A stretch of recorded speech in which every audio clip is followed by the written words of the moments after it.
the needy, the poor, the indigent. And there's a very, very wide gap between the poor and the rich.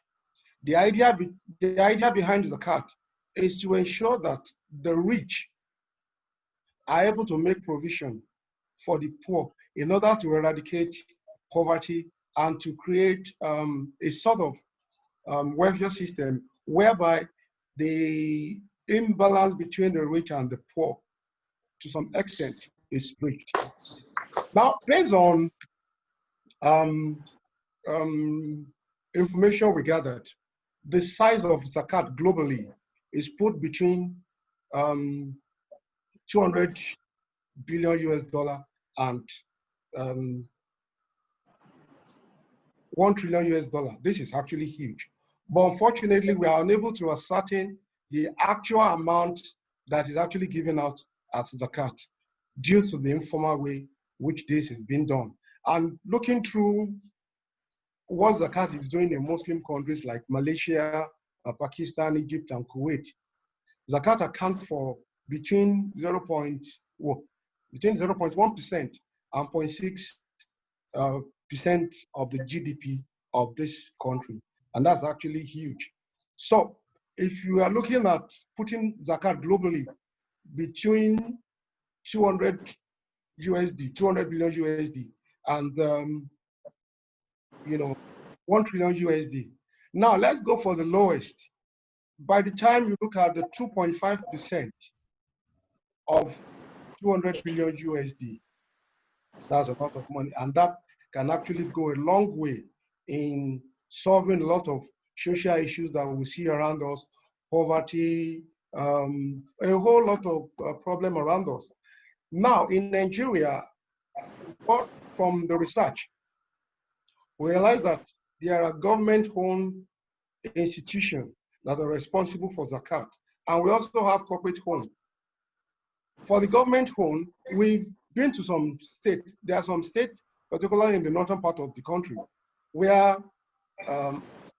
Zakat committee was set up by the state government, and the idea behind that is to ensure that people do what they are supposed to do.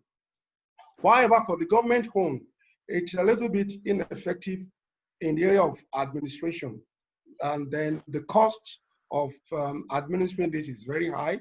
And again, a lot of people are not even aware. And I remember myself and one of my colleagues were in one of the northern states, and we're talking to a taxi driver, and we're discussing Zakat.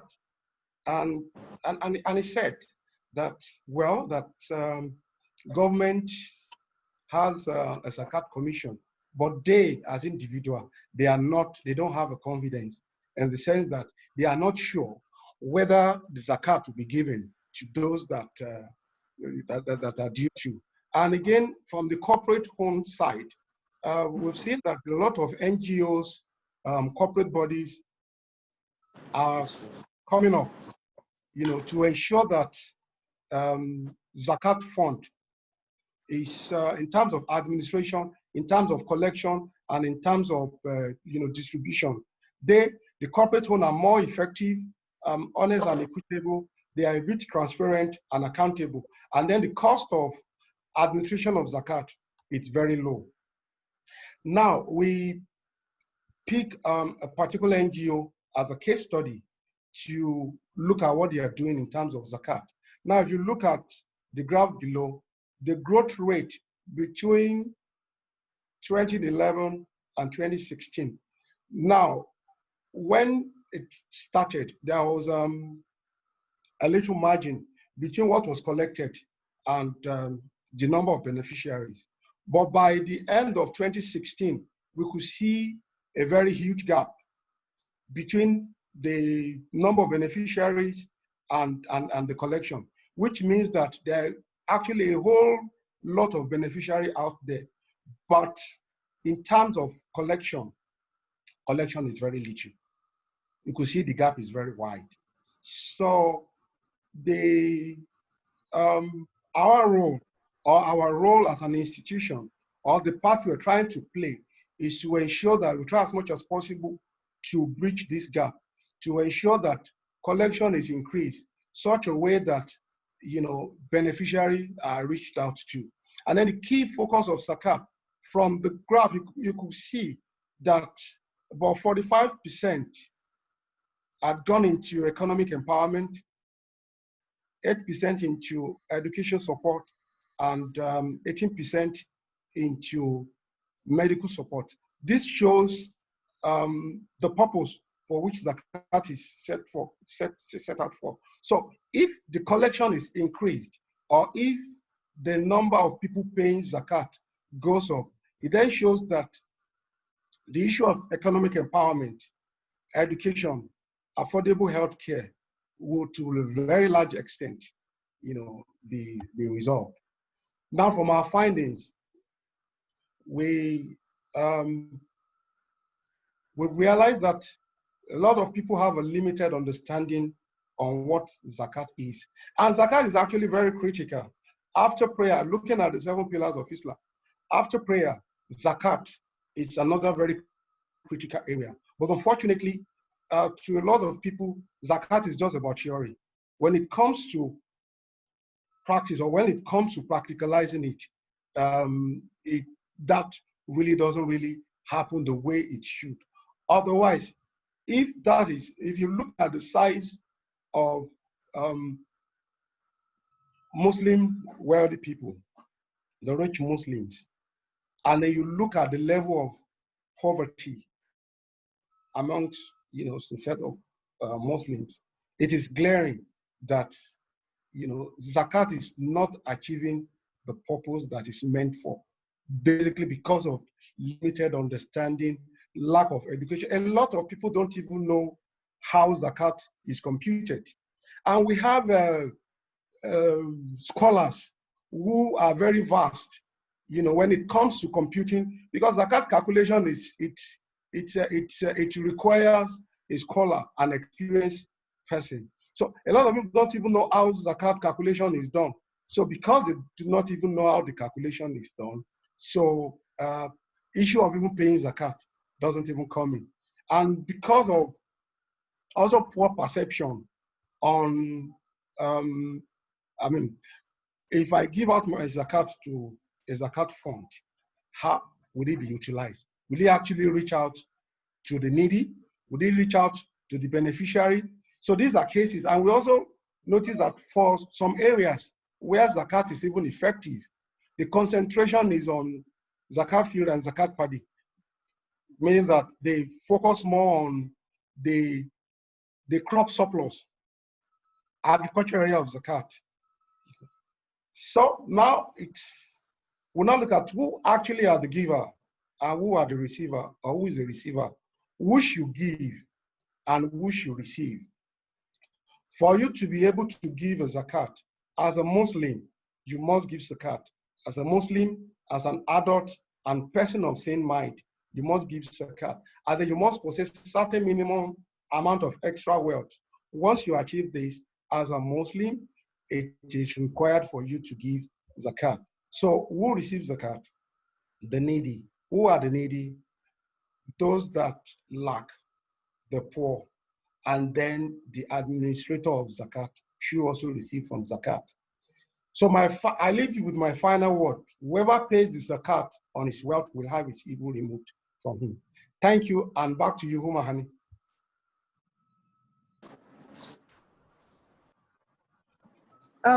Thank you very much. This is quite insightful, and this is the beginning.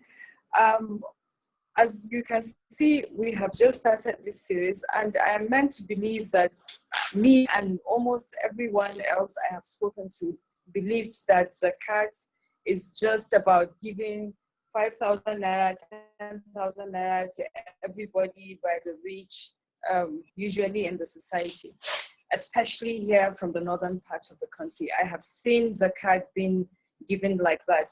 But we have rules and regulations which guide the giving out of Zakat. And Dr. Bashir is here to speak to us about that. He's going to talk to us about how you can institutionalize Zakat, the categories and of wealth and the socio-economic impact of zakat. And then the categories of wealth of received here a presentation from the learned Dr. Bashir Aliyu on this topic. And please feel free to send your questions, and we will be able to answer, inshallah, during the course of this presentation. Thank you, and welcome again, Dr. Bashir. We are happy to have you here. I missed your very tight schedule. I was very surprised that you accepted to come. Thank you. Thank you. I know you're quite busy during Ramadan. Thank you for coming. Thank you very much, Ummahani. Assalamu alaikum wa rahmatullahi wa barakatuh. Very good morning to you all. Alhamdulillahi Rabbil Alameen wa salatu wa salamu ala ashrafil anbiya wal mursaleen wa ala alihi wa sahbihi ajma'een. From the presentation of Abimbola, it is clear to you now that zakat has become an issue of global concern. Especially seeing that there is now a lot of importance is attached in achieving the Sustainable Development Goals of the UN, and zakat is seen as one of the tools that will facilitate the achievement of the SDGs. And that is why there have been initiatives between the UN and the Islamic Development Bank and the International Center for Education in Islamic Finance and other institutions that are concerned with Islamic finance on how to make the zakat as a functional institution that will play its role in achieving the SDGs.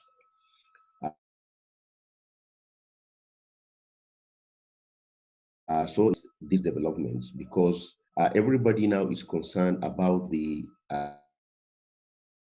impact of poverty on the globe itself, not only on life but on the globe itself. So it is important in this respect to just give a brief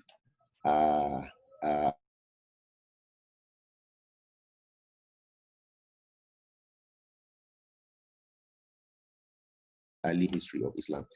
In the objectives mentioned, from the objectives that are mentioned in zakat, you realize that the actual meaning of zakat, which is, sorry, my connection, can I be heard? Yes, go on, Prof. Okay, the actual meaning of zakat is from the word meaning to purify. So it does a dual purification. Zakat, it purifies the giver and it purifies the wealth, actually a triple purification, and it purifies the receiver. It purifies the giver in that it purifies his wealth. It purifies his heart from the evil of covetousness and the evil of miserliness. And it gives him the right attitude to wealth, because one of our problems in this world is that the attitude of the wealthy towards wealth is very negative and is not productive and is not geared towards getting the benefit of wealth. So Allah says in the Quran, receive zakah from their wealth, receive their acts of alms that they are giving. You will purify them with that and imbibe them with noble qualities. Tutahhiruhum wa tuzakkihim biha. You will purify them with the zakat, with your receiving of the zakat. Tuzakkihim wa tutahhiruhum biha. You will imbibe them with noble qualities, and you will purify them with it. So that is one aspect of the purification, and that is why it is called zakah, even though it is called sadaqah, and sadaqah means what you give out of your wealth with a very good intention and commitment that you are doing it to satisfy the goal of Allah's pleasure. But the predominant meaning is that it was given this exceptional meaning of purification, zakah. So it purifies the giver, it purifies the wealth. The wealth becomes purified, And this is very, very important. The concept of purification of wealth is tied to the concept of blessing. We are supposed to understand that what purifies us, what gives us benefits from our wealth is not how much it is, but it is how blessed it is and how pure it is. And this is one, the second aspect. And the third aspect is that it purifies the receiver, because the receiver also is purified from envy, from hatred. So it will purify the society from a violent and unhealthy class struggle between the haves and the have-nots. This is why you find that people who are known to be giving zakah in in a community, you find that the neighbors of that community, they are always mobilizing themselves to give protection to such a person in case of problems, in case of calamities. When his car breaks down, you see everybody coming up. When such a person, you'll never expect him to be attacked by thugs or in social riots. So this is the kind of purification that is there in the institution of in Zakah. And that was why, right from the early history of Islam, it was institutionalized, because wealth is an integral part of a human being's life.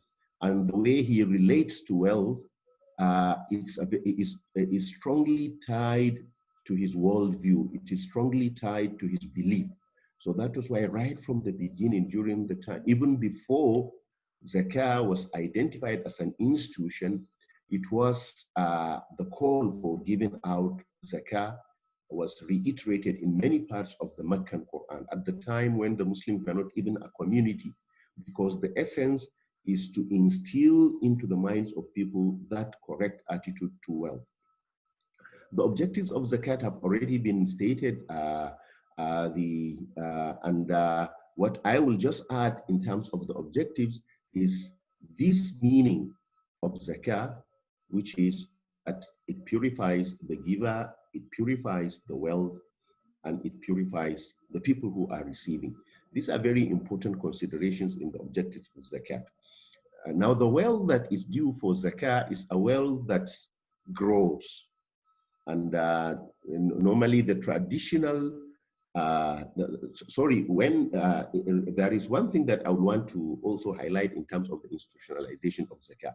The moment the moment the first Islamic community was established in Medina, after the migration of the Prophet to Medina, in the second year, the details of how Zakat is to be collected and how Zakat is to be collected were clearly identified. And categories of wealth that are due for Zakat were also clearly stated.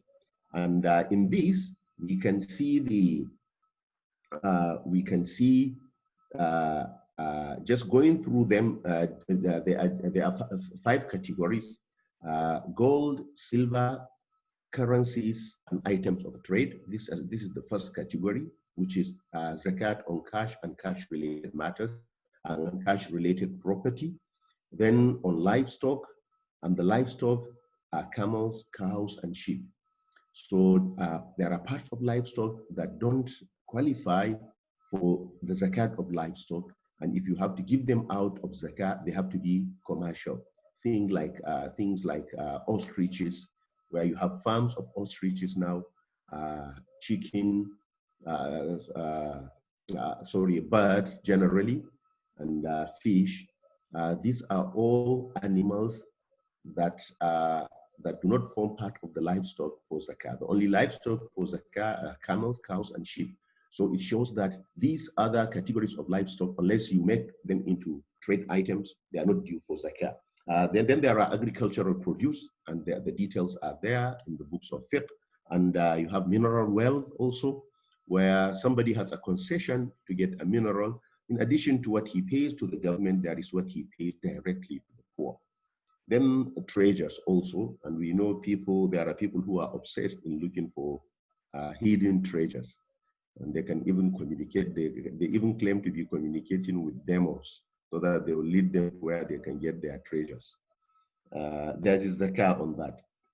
So those that are not obligatory, wages and salaries and income free from free occupations, gifts, inheritance, the entitlements to an endowment, except in all these where the income remains unexpended for 1 year, then it is due for zakah. But it's not something which immediately you give out zakah. This is important because many people do ask questions regarding this. Fixed assets that generate income and are not acquired for trading, such as leased assets, they are also not part of the wealth for zakat. Also public wealth, because it belongs to the public, is supposed to be used to alleviate poverty. Also a charitable waqf, that is a waqf that is for a charitable purpose. Like you make an endowment for education, you make an endowment for the poor, you make an endowment for healthcare, and it generates a lot of wealth. That wealth, they have a lot of savings. That saving is not due for zakat. The same with trust funds.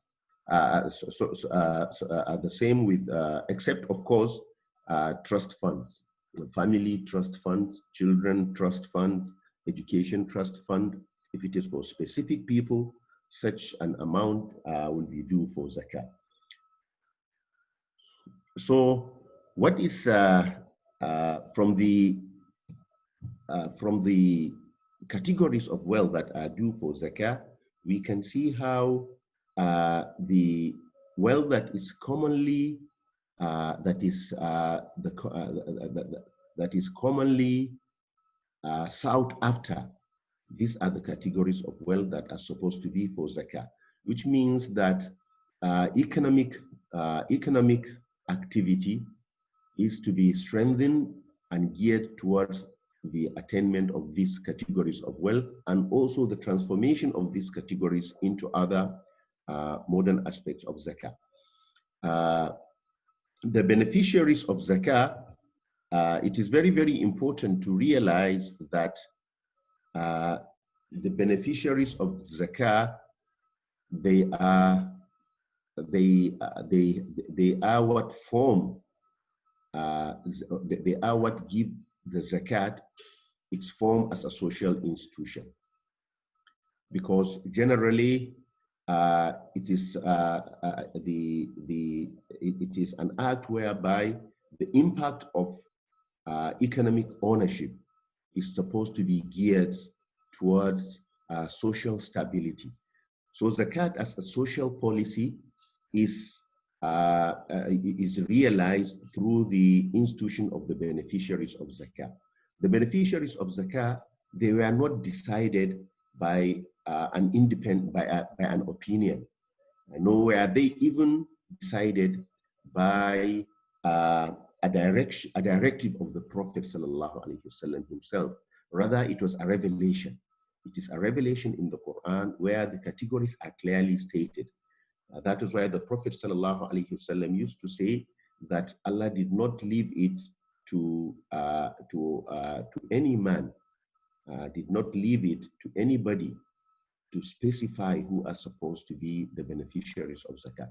It is very, very important to realize this, because people, when they are giving out zakat, part of the things that will help in the trust that people have in an institution of giving, of collecting and distributing zakah, is when they feel that their act is actually valid.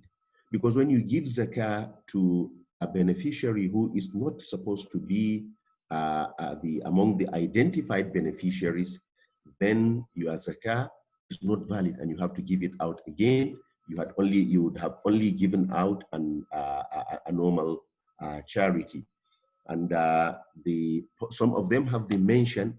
Some of them, the beneficiaries of zakah are categorized into people and causes.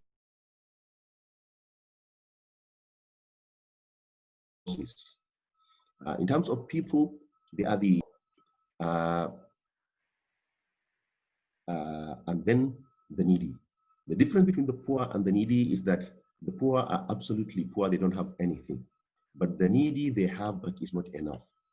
And definitely the indices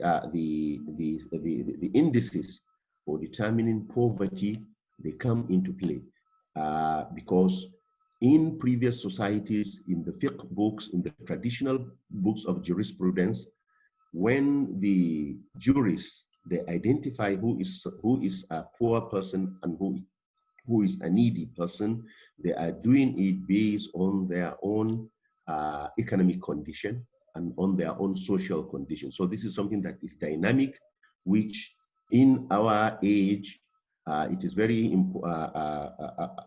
Even modern scholars and modern conferences, they have identified this definition of who is a poor person and who is a needy person. The needy person, he has, but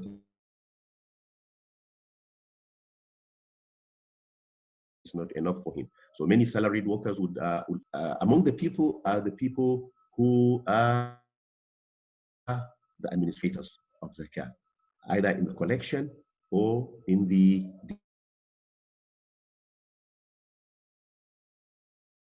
distribution. Then there are the wayfarers. The wayfarers, those whose provision gets exhausted along the way, even if they are rich in their places. And then there are those whom you wish to have an impact, the impact of Islam on them. They are also a category.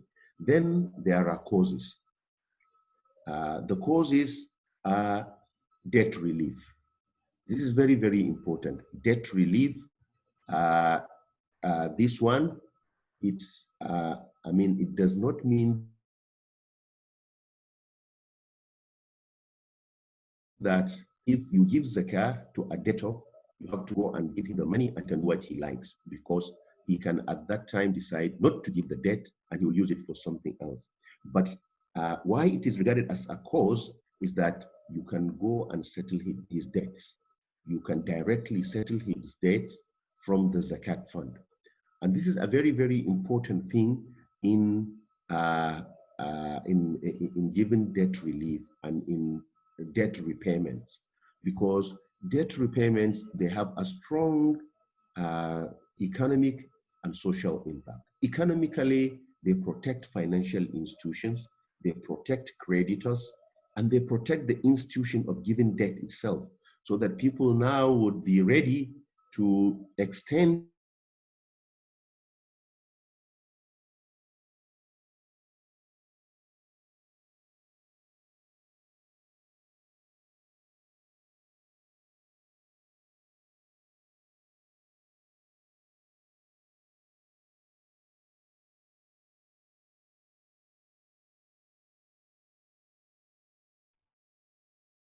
Apologies.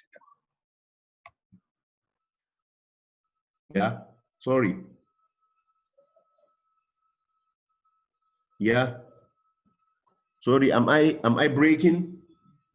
Yes, you're breaking, but you can continue. Okay. The relief on the debtor is that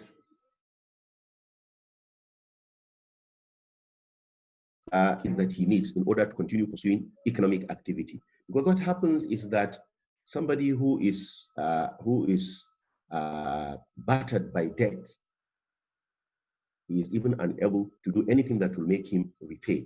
So zakat serving as this, it has a very important economic impact, and socially it also has an impact, because it makes this debtor to relate socially with society itself, and he does not fall into the trap of people who are holding so much bitterness and grudge against the society, which is a fodder for social unrest. Among the causes, there are the causes that strengthen the religion of Islam. Now, under this, some people, they do put zakah as part of the support for mosques, support for da'wah activities. It is an issue that has its own, is a nuanced thing given the implementation of the meaning or the interpretation of the meaning of what is done in the cause of Allah. Many scholars, they don't accept it. They make it very, very restrictive, and others, they make it as wide as possible.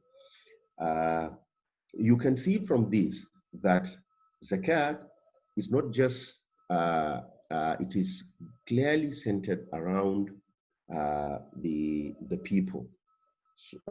Even though there are causes, but the people are more addressed by as beneficiaries of zakat.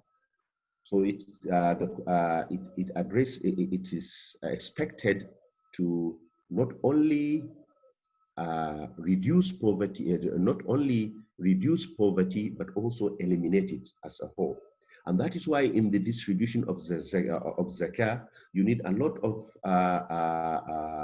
economic knowledge, so that the maximum impact of the wealth will be achieved. Because as the scholars say, the intent of zakah is to bring people out of poverty. You want to increase the amount, the number of people that have crossed that threshold, so that they will be able also to pay zakah. And this is something that was achieved in the early history of Islam, about less than 100 years after the death of the Prophet sallallahu alaihi wasallam. During the time of Umar ibn Abdul Aziz, they would source for people, for beneficiaries of zakah, and they will find none, because everybody would say, I'm satisfied, I'm self-sufficient. Because already they have been purified by their right attitude to wealth, people are not thinking of making use of zakat money to turn into millionaires or billionaires.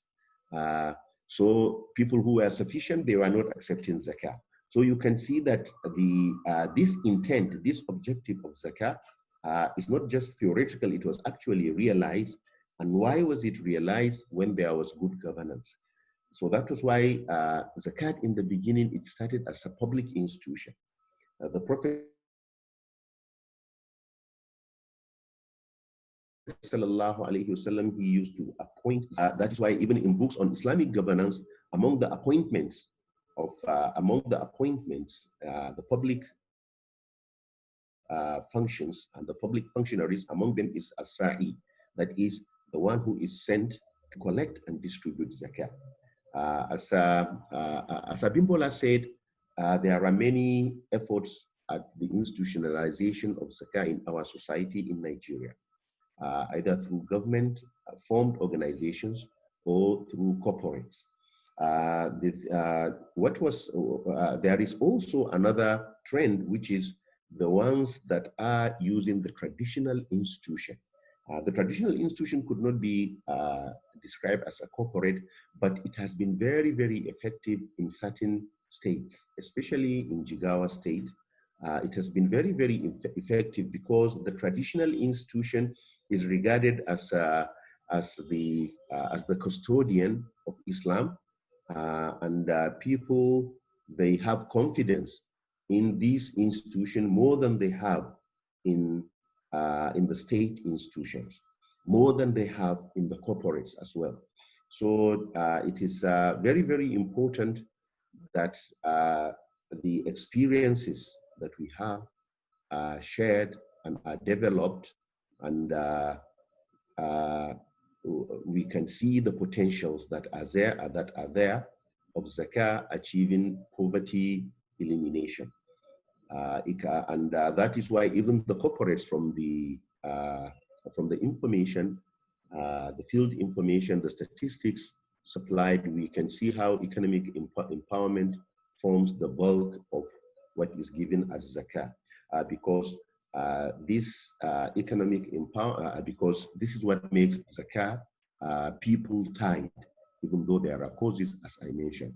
With this, I will stop here, and I'm ready to take some your questions and clarify things that I was not able to explain clearly in the short talk Wassalamu alaikum wa rahmatullahi wa barakatuh. Thank you so much, Dr. Bashir. Thank you. You raised a lot of points and questions emphasizing on the importance of Zakat as an institution.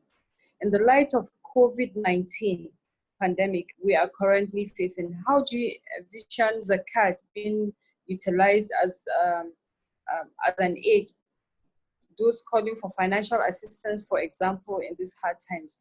And what are the limitations? Does it have any limitations in this regard?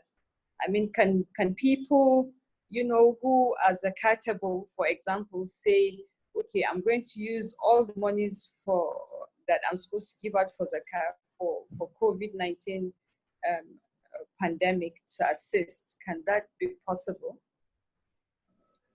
Yes, the COVID-19, the situation of a pandemic is an exceptional state whereby you have some exceptional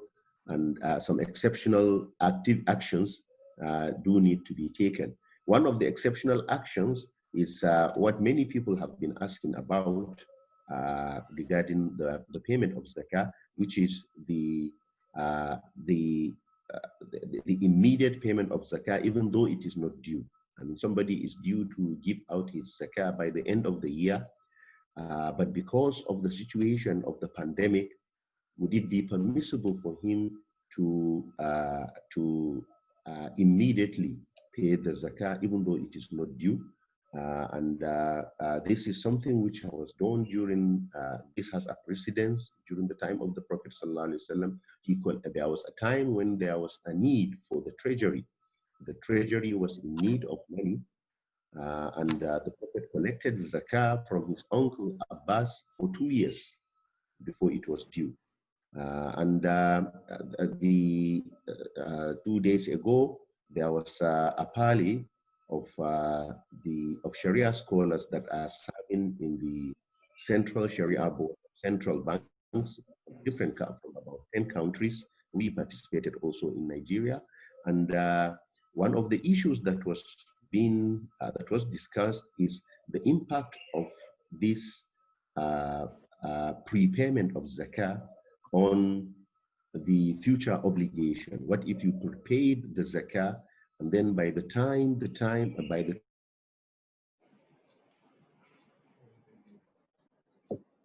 of the actual payment, you had to make some adjustments, either the zakah or less than what you are actually supposed to pay. So what is the procedure for this? But you can see that it is the concern of Sharia scholars, and especially in countries where the Islamic financial institutions, they have commitment to give out zakah, which makes the amount of zakah that is payable quite large. And in terms of expending the money in COVID-19 related cases, I would opine, because there may be different juristic approaches, but I would opine that you can use that to give palliatives, to give palliatives, and also to give medical support to those classes of people that suffer from the disease, and they also satisfy conditions of being a beneficiary of zakah. So, I mean, you can gear the zakat towards these kinds of things, but one would have hoped that zakat could be used to address one serious problem, which in many parts of the country, there is a lot of suffering on account in the response to the COVID-19 pandemic, which is acquiring the personal equipment for medical workers. This has become a serious problem, in facing this scourge here in Nigeria, especially in parts of northern Nigeria. But then definitely this is something that is to make use of zakat funds. I mean, there are restrictions on it, but despite the restrictions of zakat, it doesn't mean that there are no other avenues of generating wealth, generating charitable wealth apart from the zakat. Because generally, the people who are supposed to pay zakat, they are, because of protection, because of the purification they receive of their hearts in terms of their relationship to wealth, they are the ones whom you would expect to go for other forms of philanthropy. So instead of seeing just the zakat as the potential source of wealth for doing all these activities, we should realize that there are restrictions on how to dispense of the wealth of zakat, but there are other sources of raising money for philanthropy. Thank you, Dr. Bashir. Before we continue with the questions, we have about 22 people that have asked questions to speak to us questions directly. We will attend to that. But before then, Bimbo, are COVID-19 palliatives an avenue which FBNQuest is currently considering regarding Zakat funds maximizing your social impact, or are there other equally deserving areas of focus, for example?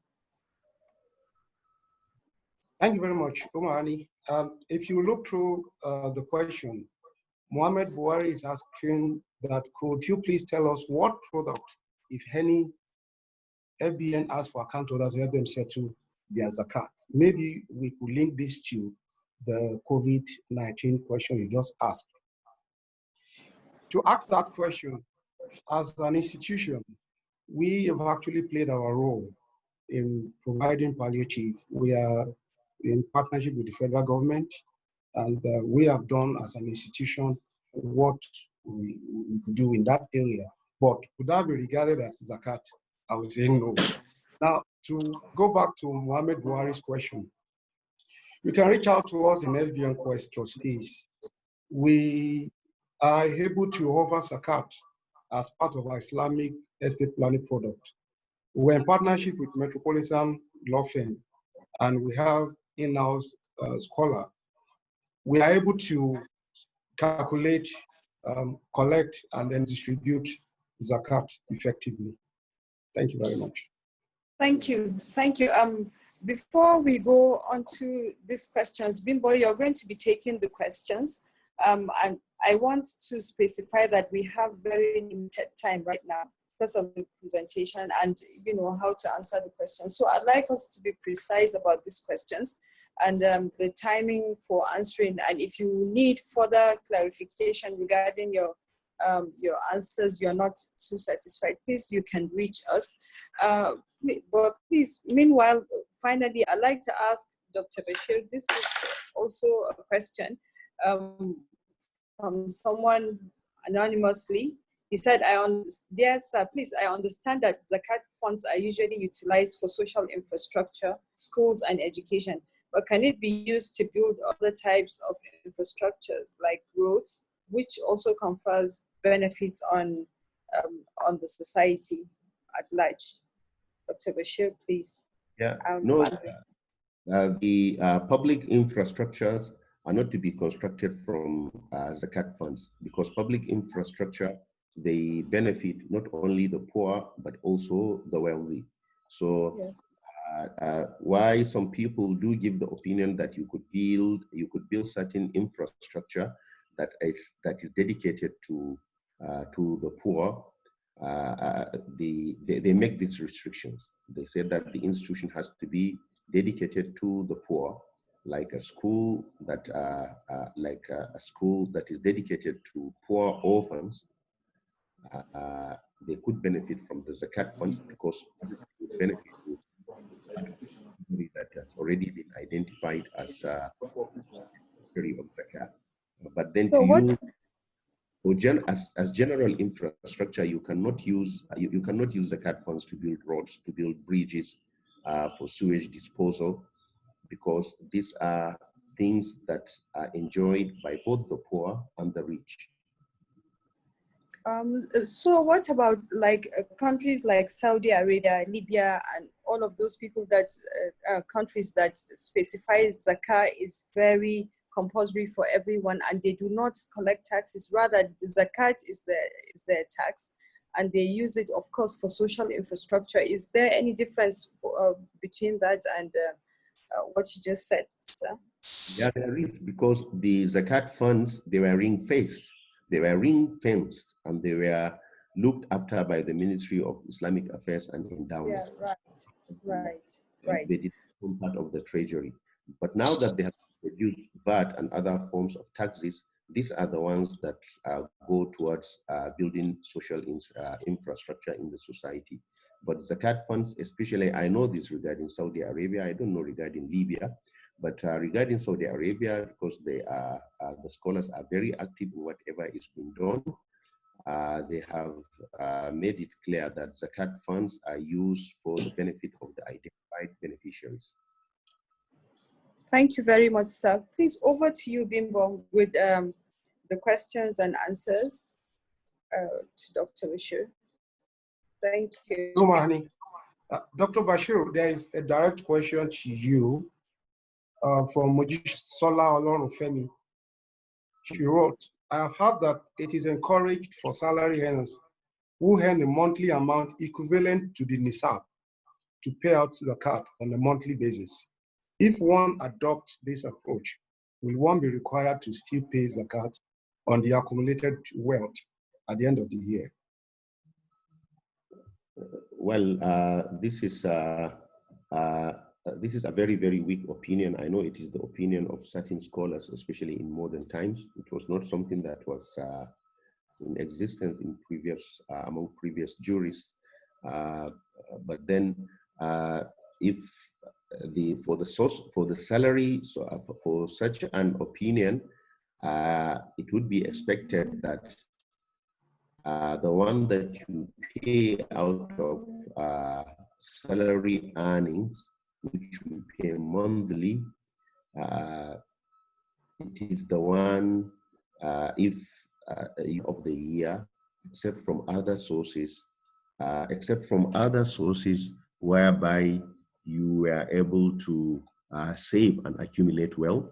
That will be the one, because it is a principle of zakah that no single type of wealth is taxed twice. It's given zakat twice. You don't, for instance, if you engage in farming and you give out the zakat on the agricultural produce during harvest, you've given out zakat for that year. If afterwards you sold the remaining produce and you convert it into cash and you engage in other types of trade, and before the year runs out, you are able to acquire a lot of money that is also due for zakah, you will not give zakat from that amount of agricultural produce which you have already paid its zakat in kind. So you will have to wait for another year for you to pay that zakat. So it is a principle of zakat that you don't do double zakat on a specific type of wealth within a single year. I hope it's clear, the question, the answer. Well, I hope the question is clear. I hope your response is clear. There's another question, Paul. But definitely, I don't share that opinion that says that.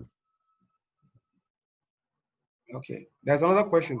Good morning, please. I need clarification on giving zakat on gold jewelry that we use. Yeah, on gold jewelry, this is also an issue where the jurists are in differences of opinion. The Hanafi jurists, they are among all the jurists of Islam that are so favorable to the poor in terms of zakah. They are so wide. They are the widest of all the schools.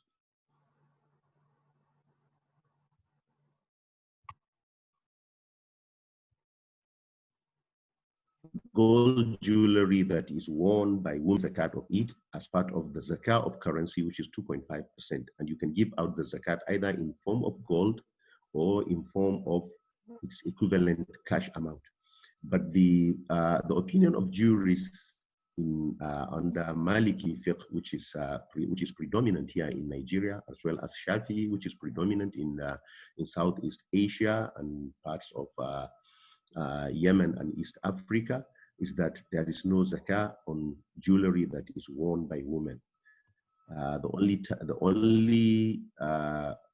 only time you would pay zakah on jewelry is when the jewelry belongs to a man. If he buys jewelry in order to as a source of wealth, then that one has to be, you have to be paying zakah. But for a woman who is wearing her jewelry, it's just like her less material. Okay. And you don't pay zakat out of this. Women buy very, very expensive bags, maybe more expensive than jewelry. So, but they don't pay it because the Prophet ﷺ has said that there is no zakah on a person from his horse which he rides, and also from his slave servant, because at that time, you know, slaves are regarded as property, but because they are used for your immediate use, you don't pay zakat on them. So based on these, the scholars, they say that anything which you are using, like your household, like your clothes, like your watches and so on, you don't pay zakat for over them. Except, of course, if a man has a gold watch. If a man has a gold watch, even if it is gold plated, the amount of gold should be weighed and he will pay zakat out of it. Because you can, a man cannot wear a gold watch, but he can own it as a store of wealth. If he does that, he will have to be paying zakat every year on the gold amount on that watch. Thank you, Prof. I have two questions that that I'm going to match together. One says, what is the status of zakat? This is a practical question. What is the status of zakat for a person who, for instance, have to pay 500,000 naira, but instead of giving out substantial amount, gave out 2,000 each, purportedly to reach more people? And the other question says, what is the current limit, or what amount do I have to save for me to qualify for zakat? Okay, the first thing is distributing zakat to so many people. This is it is quite subjective. It is a consideration which normally one would make regarding the economic condition. You know, in a time of economic hardship, where the import is to reduce the impact of poverty, not to eliminate it. When you are in a situation where you want to reduce the impact of poverty, then you are allowed to give small amounts of zakat to a large group of people. But where you don't have that kind of situation, then the main import of zakah, which is the elimination of poverty, comes into play. And in the elimination of poverty, we realize that it is not supposed to be something that is done a one-year thing where you eliminate poverty, but it is something that is progressive. In such a situation, the amount that will actually get somebody out of poverty by the following year, the amount that will be given. So in such a situation, you limit the number of beneficiaries so that whoever gets, the amount that you give to him will be an amount that will actually take him out of poverty. The second question is, what is the amount of money that makes you eligible for zakat? If I understand it correctly, is that what is the level of your earning that will make you eligible to receive zakat? The thing is that if you don't have what is enough for you, and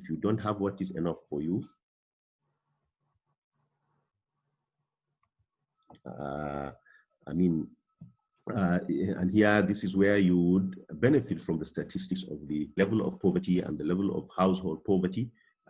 This could be a determinant which you will use. Or if I understand it to be, what is the amount that should be given to a person to satisfy the fact that zakat has been paid to him. This one, normally what they say, the fuqaha, is that you should give him what will take him out of poverty, what will make him able to also pay zakat by the following year. Some, they are of the opinion that you should give him, you should enrich him. That is,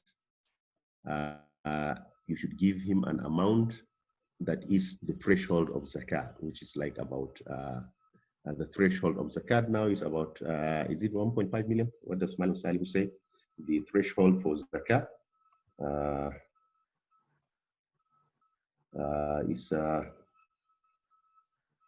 yeah, now his calculation last week is 1,696,240. So you should give him that amount, actually, which is the amount that makes him rich, because he has the amount that he will, if it stays with him for another year, he'll have to pay zakat out of it. Yes. All right, thank you, Prof. We shall be taking live questions. If you have any questions, please, we would like you to raise up your hand so that we can take live questions.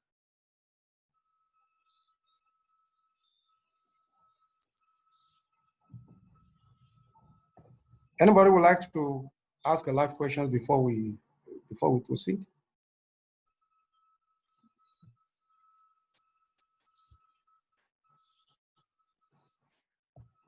Okay, while waiting, let's move on. There is a question from Shamshuddin Muhammad. Can Zakat institution benefit from prevailing digital transformation? What is the position of Sharia with regard to digitalization? That's one question. There's another one from Yakubu Adogie. He said, just as it was pointed out, outside the usual payment of Nizam in Naira for gold and silver evaluation, how do one calculate his Zakat on estate properties? Okay, the first regarding using zakat funds for technical development of the zakat collecting agency. Yeah. Yes, it is the zakat, the development and the sustainability of zakat collecting agencies. They are part of the distributed agent. They are part of the categories of beneficiaries of zakat. So such zakat funds could be used, but it is always good before doing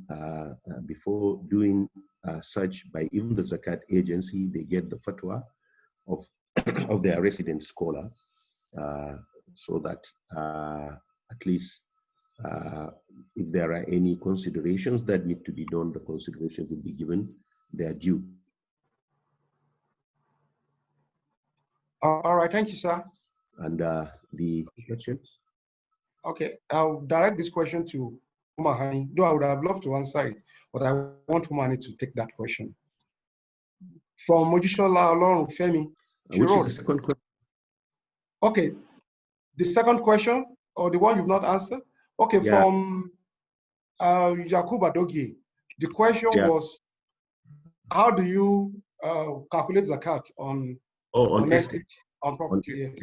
Yeah, property is not due for zakat if it is being used as a leased asset. Property only becomes due for zakat when it becomes a commodity. When you are using the property, you are buying and selling. And if you are buying property based on gold valuation. Though silver would have been more beneficial to the poor because it will mean more people will be doing zakat. But then it will also deprive the poor of benefiting from zakat when you use silver, because the moment somebody has got the amount that is the threshold, even if he's needy, he does not become entitled to zakat. And based on many considerations,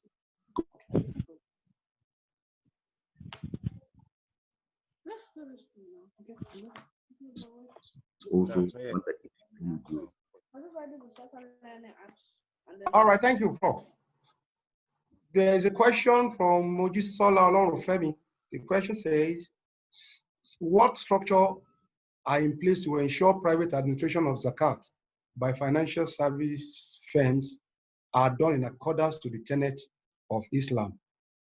I'll answer that partly, and then I'll ask Ummahani to take that, to answer that as well.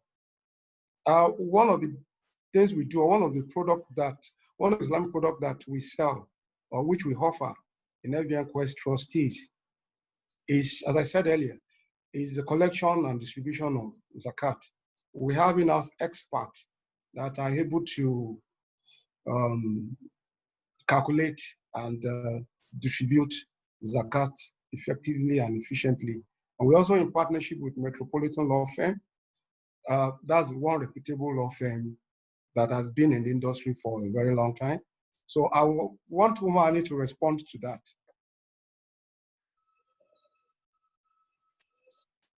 Ummahani, over to you. Okay, so if a private client, the question is if how would you advise private? Go on again. What's the question?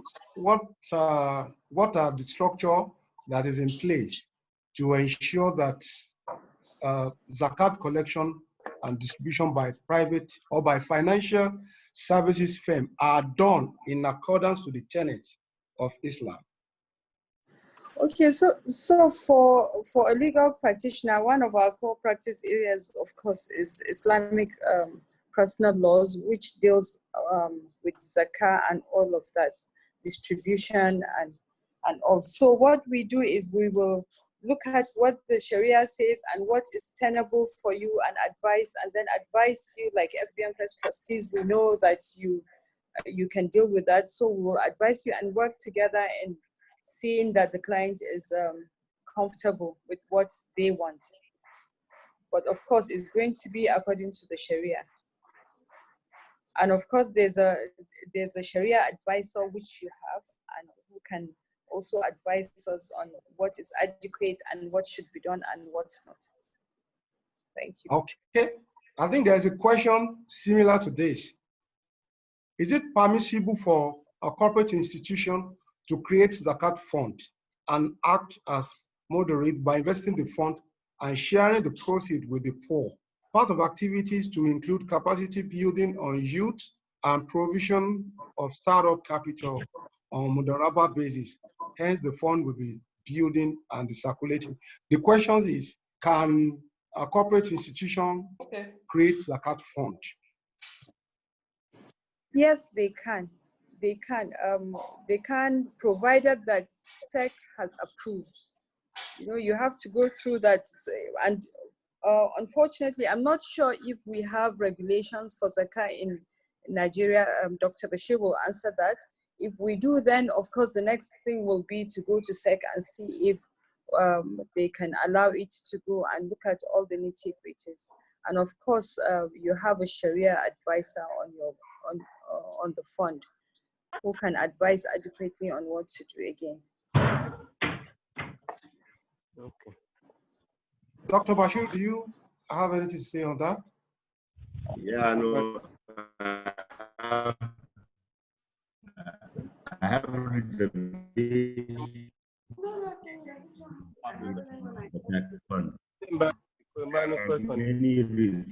there are restrictions on the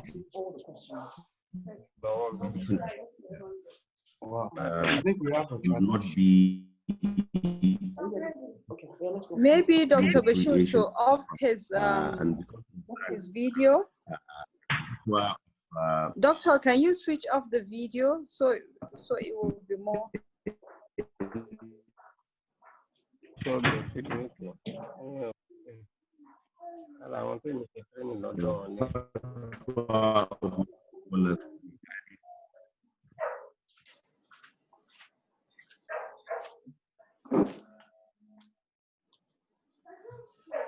Okay, video, can I be heard now?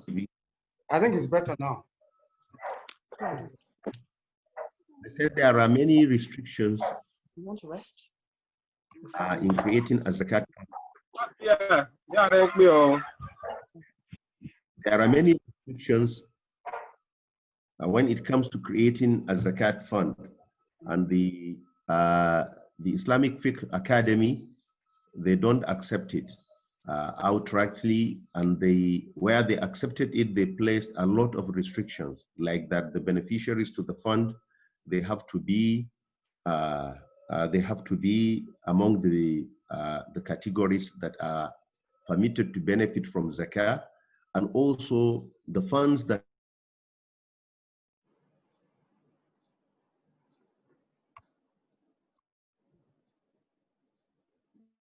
the funds have to be expended within the year, because that is only added as having paid the zakat. So if with this, it's such a fund. All right, thank you, Prof. There's a question from Mohammed Goni Sanda, and the same question was asked by Atairu Mashido. The question is, what is your opinion on paying zakat on shares, sukuk, and unit of mutual funds? Are you allowed to pay zakat on proceeds from sukuk? Proceeds from sukuk, they are, it depends on the type of sukuk. Sukuk that represent sukuk that are sukukul ijara, that is ijara sukuk that represent ownership in an asset. You pay zakat on the coupon amount. You don't pay zakat on the initial investment. But for but sukuk that are investment sukuk, mudaraba or musharaka sukuk, you pay zakat on the capital as well as the coupon. The same with unit trusts. For unit trusts, you pay zakat on capital and you pay zakat on there are a lot of considerations, because and this may apply to certain unit trusts as well. In terms of shares, and see what are those assets of the company that are not due for zakah, like machinery, like fixed assets, like fixed assets, and deduct the equivalent amount from your share of the ownership. Then the residual amount, it is the amount that you will pay zakat on the day based on the value of the share on that day. So you have to do a lot of calculations in terms of shares. There are other opinions, but this is the safest and the opinion that most satisfies the fulfilling the obligation of zakat. All right, thank you very much, sir.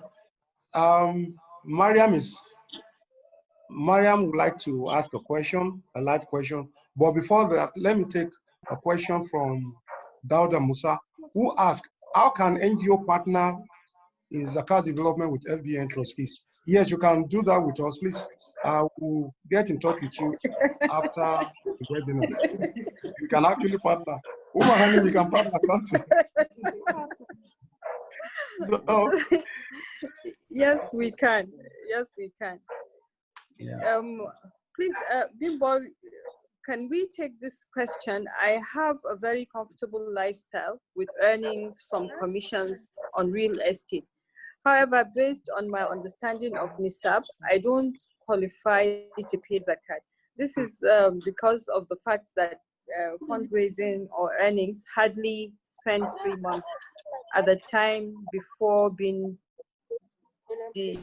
depleted due to recurring expenses and extended family commitments. I feel quite guilty since at the surface I earn a lot cumulatively over a given calendar.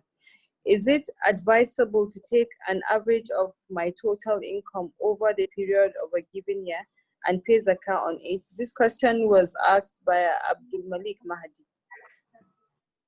I think Prof can answer that. Yeah, yes. You pay zakat on accumulated wealth. So if your wealth does not accumulate, you expend it before the year turns, even though your earnings are huge. It means that your needs and your wants, they are also huge, and there is no residual, so there is no zakat on it.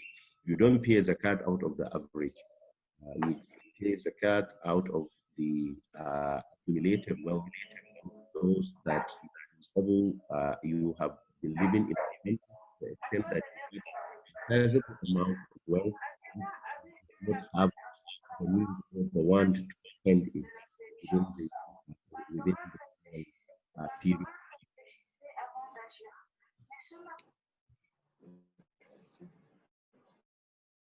I think we lost Prof again. Okay, I would like to take a live question.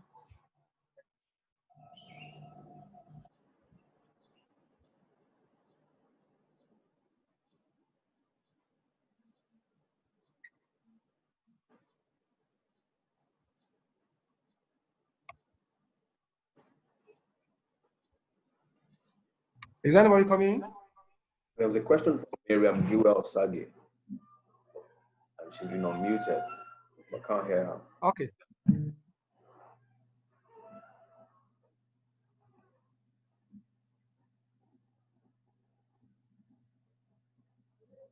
Maybe you should get someone else if the person is not speaking.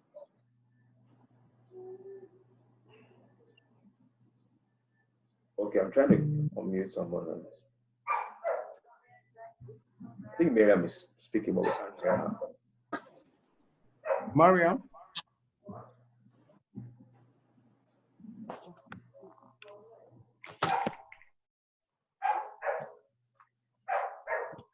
Okay.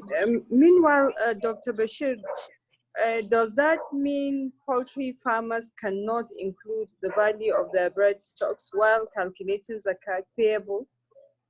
Like the layer birds are kept for about 2 years. Yeah, the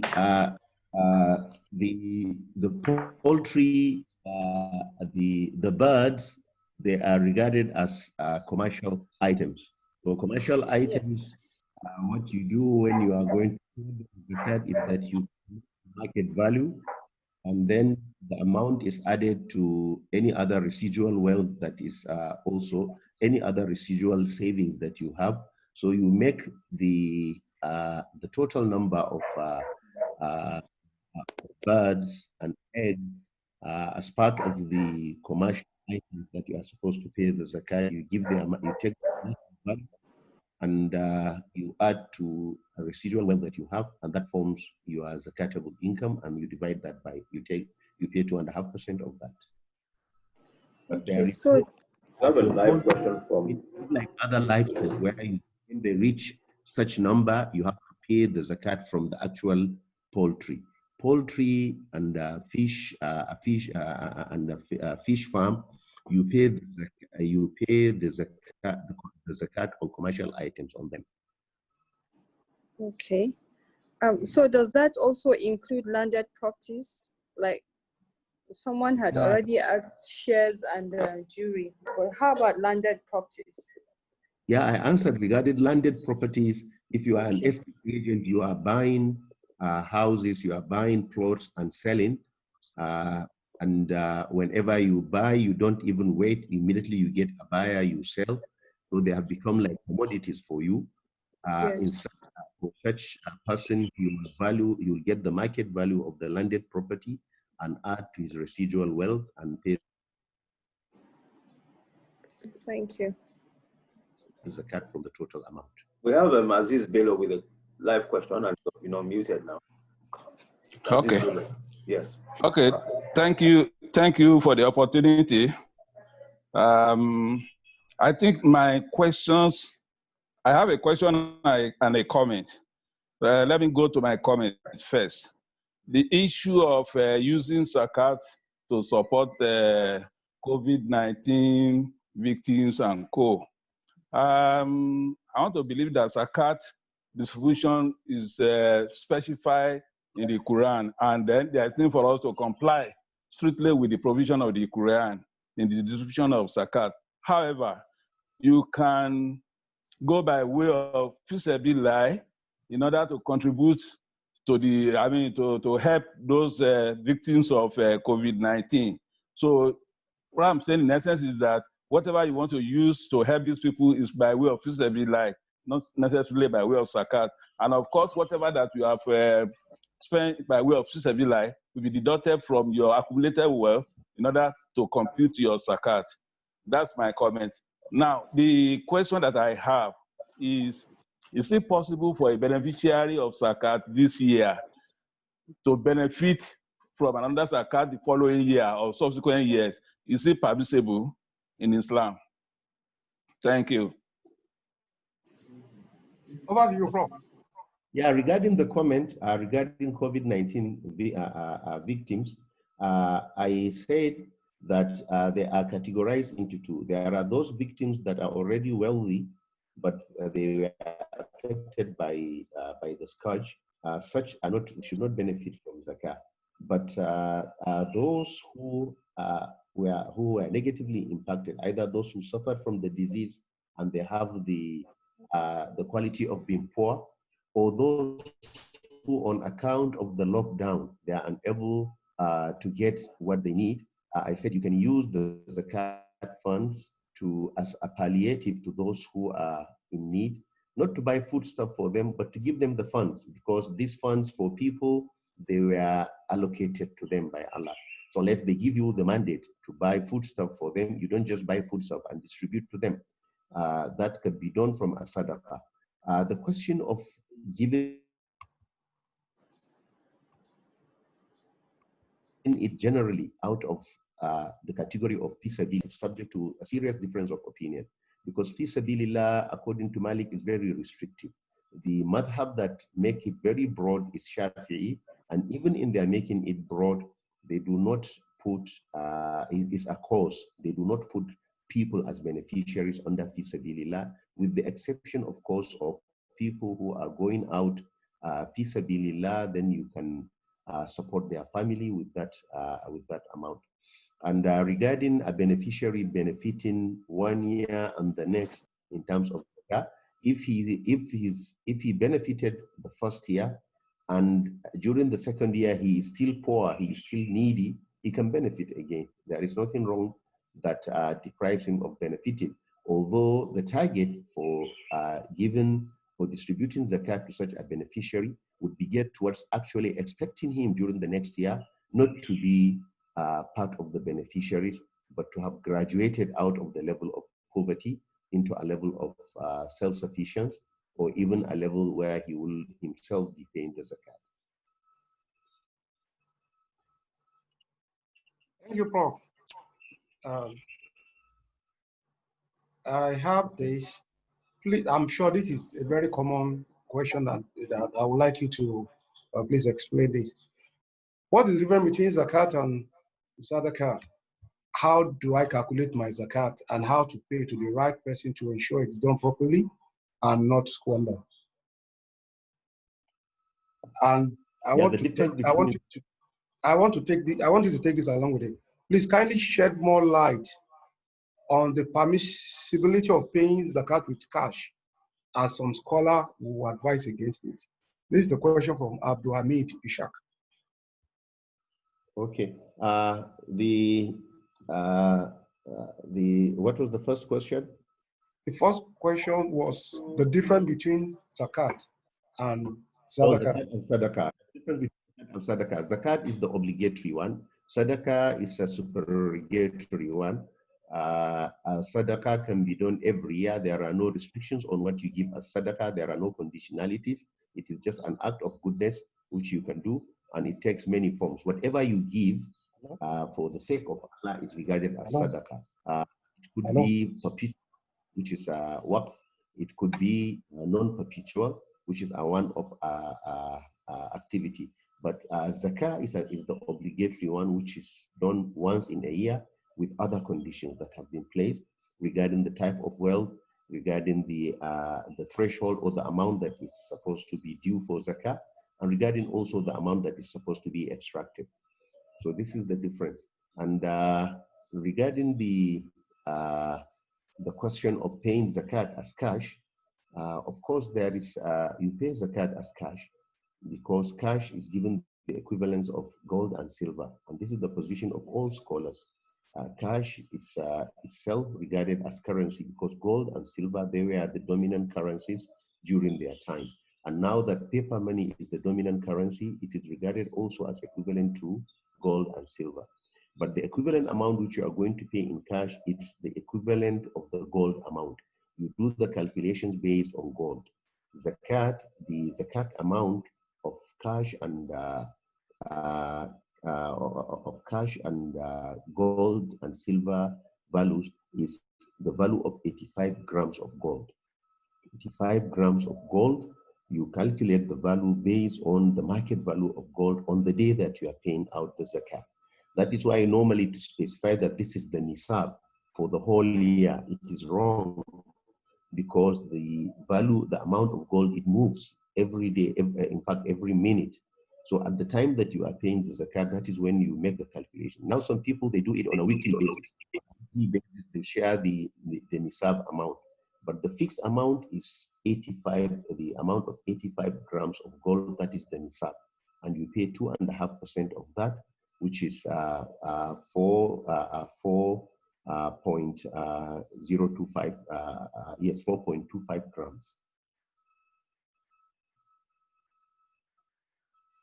So Thank you, Prof. 0.125, sorry. We actually have a lot of questions here. We have a live one from Aliyu. Yes. Okay. So can we take up the live question and then wrap up for today? Yes, please. Assalamu alaikum. Wa alaikum salam. Yes, I have a question regarding whether an institution can be able to collect the card and give it out as Qard al-Hasan, that it will be repayable over a time period.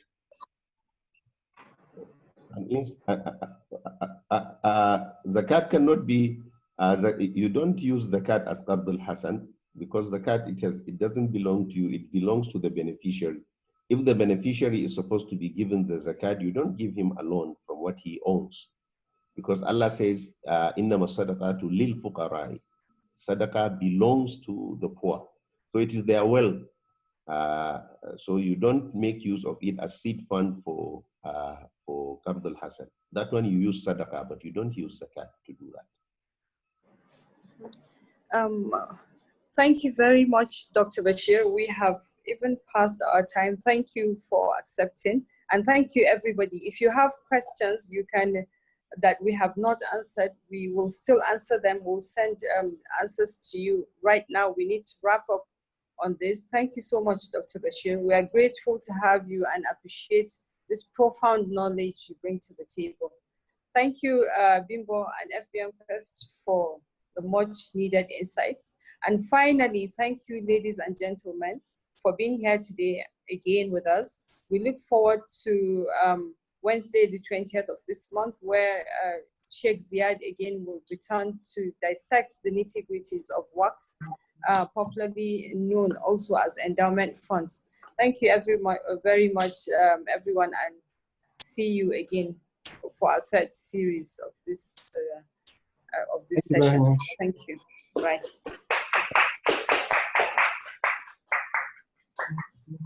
Thank you. Yeah, thank you, Prof.